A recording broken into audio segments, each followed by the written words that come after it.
এরকম আপনি কতজনের সঙ্গে করেছেন? কতজনের সাথে এরকম যুদ্ধ হয়েছে মাঠের মধ্যে, স্লেজিং, মুরালীধরনের সাথে ফাটাফাটি অবস্থা, মানে আম্পায়ার সহ।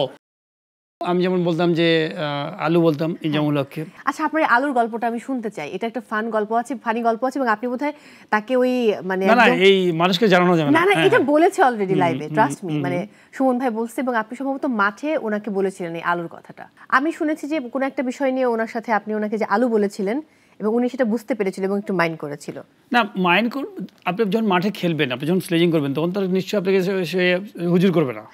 তো মাইন্ড গেম বলতে বলছে যে ধরেন আপনাকে স্লেজিং তো সবসময় সব প্লেয়ারের সাথেই হয়, সেটা যে কোনো দেশের হতে পারে, যে কোনো প্লেয়ারের সাথে হতে পারে।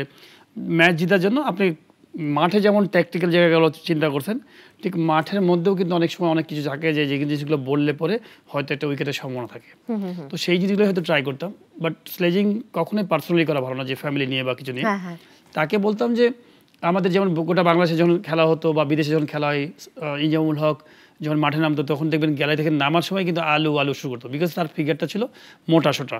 তো সবাই আলু বলতো এবং আলু বললে সে একটু মানে খেপে যেত, দর্শকের উপরে খেপে যেত, এবং তার একটা হিস্ট্রি ছিল। কিন্তু সাধারণত অনেক সময় মোটা মানুষদেরকে আপনি যদি বলেন এরকম আলু সে খেপে। সেই যখন ব্যাটিংয়ে আসলো পাকিস্তানে, তখন আমি টেস্ট ম্যাচে আমি পিছনে কিপিং করছি এবং আমি বিভিন্ন প্লেয়ারের সাথে এরকম করেছি অনেক সময়, শুধু আমি ইনজামেরটা বলছি। তো রানের খুব খরা যাচ্ছে, খুব খারাপ সময় যাচ্ছে তার। আমি চাচ্ছি যে তাকে ডিস্টার্ব করা, মানে তার যেন বলের দিকে মনোযোগ না থাকে, বিকজ সে তো চাইবে রান করার জন্য এবং খুব মানে ইউজফুল প্লেয়ার, সুপার প্লেয়ার ছিল ইনজামুল হক। তো আমি চাচ্ছি যে কী করে উইকেটের দরকার এবং তাকে ডিস্টার্ব করা। যে তখন বললাম যে ইঞ্জি ভাই ও তো চাচ্ছে যে ও জানে যে আমি অনেক কথা বলতে পছন্দ করি। ও যখন ডাক দেওয়ার পরে বলতেছে ও তো সারাক্ষণ আমি ডেকে যাচ্ছি পিছন থেকে, ও তাকানোর চেষ্টা করছে, তাকাবে না। আমি যে ডেকে যাচ্ছি, ইঞ্জি ভাই শোনো না।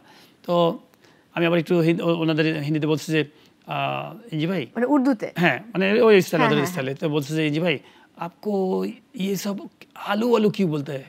তো প্রথমে আমি বলি না, প্রথমে বলছে তাকাইছে, বলো কিয়া হ্যাঁ। আমি বলছি ইঞ্জি ভাই এক বাত বাতাও। বলছো বলো কি। তো আমি বলছি যে আপকো ইয়ে সব, এমনি তো খেয়ে পাচ্ছে, রান টান নাই, আর আমি ওর মধ্যে কথা বলার চেষ্টা করছি। তো কি আমি বলছি যে আপকো সব আলু কি বলতে হয়।